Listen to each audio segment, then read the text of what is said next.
मैं हूं कथावाचक और स्वागत है आपका कथालोक में। आज की कथा समर्पित है सभी पिताओं के लिए और हमारे जीवन में मौजूद सभी पिता समान व्यक्तियों के लिए।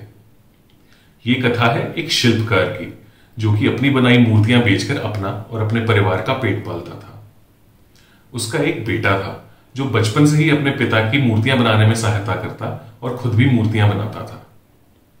जब भी बेटा कोई मूर्ति बनाता तो पिता उसकी तारीफ करते, लेकिन साथ ही उसमें काफी सारी कमियां निकालकर बेटे को बताते थे कि तुम ऐसे इसको बेहतर कर सकते हो, और बेटा अपने पिता की सलाह पर अमल करता। धीरे धीरे समय निकलता गया और बेटा भी एक कुशल मूर्तिकार बन गया, परंतु उसके पिता ने उसकी मूर्तियों में कमियां निकालना नहीं छोड़ा।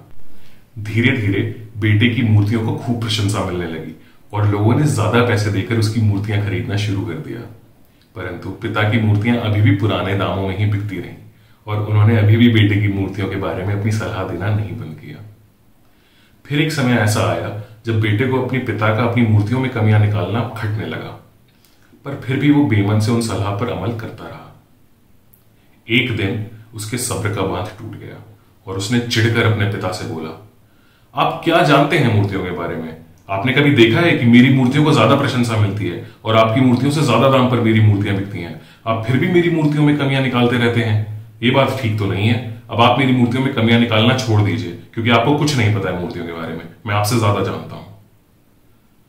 ये सुनकर पिता को थोड़ा बुरा लगा, परंतु फिर उन्होंने उस दिन के बाद से अपने बेटे की मूर्तियों के बारे में उसको सलाह देना बंद कर दिया।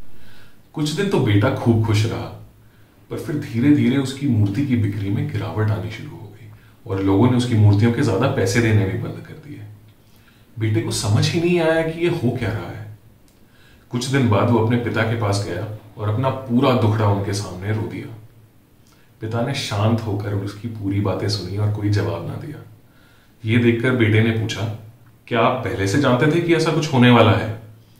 तो पिता ने कहा, हाँ, मैं ये जानता था। तो फिर बेटे ने कहा, फिर आपने मुझे समझाया क्यों नहीं? पिता बोले, क्योंकि बेटा तुम समझना ही नहीं चाहते थे। मैं जानता हूं कि मैं तुम्हारे जितनी अच्छी मूर्तियां नहीं बनाता।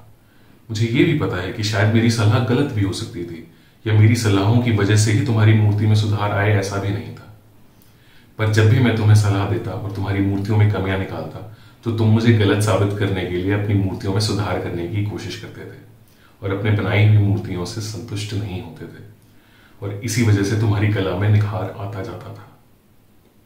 पर जिस दिन तुम अपनी बनाई मूर्तियों से संतुष्ट हो गए और तुम्हें लगा कि अब इनमें और बेहतरी की गुंजाइश ही नहीं है, उस दिन तुम्हारी कला में निखार आना बंद हो गया। लोग हमेशा तुमसे और बेहतर काम की अपेक्षा करते हैं, लेकिन जब तुमने और बेहतर अपने काम को बनाना बंद कर दिया तो लोगों की अपेक्षाएं भी चूर चूर हो गई और उन्होंने तुम्हारी मूर्तियां खरीदना कम कर दिया। ये कहकर पिता चुप हो गए। अपने पिता की बात सुनकर बेटे को उनके साथ किए गए अपने बर्ताव पर खूब पछतावा हुआ और उसने उनसे क्षमा मांग ली। जो एग्जाम में मार्क्स ना आने पर डांटे पर बच्चों की हर उपलब्धि पर ऑफिस में मिठाई बांटे, वो पिता है।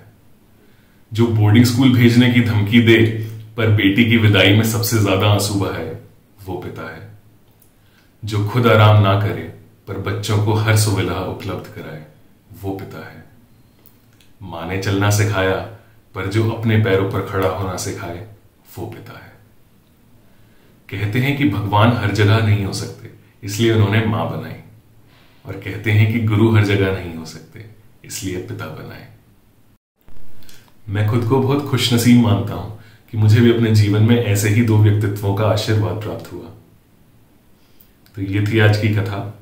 अगली कथा के साथ आपसे फिर मिलेंगे। Happy father's day. नमस्ते।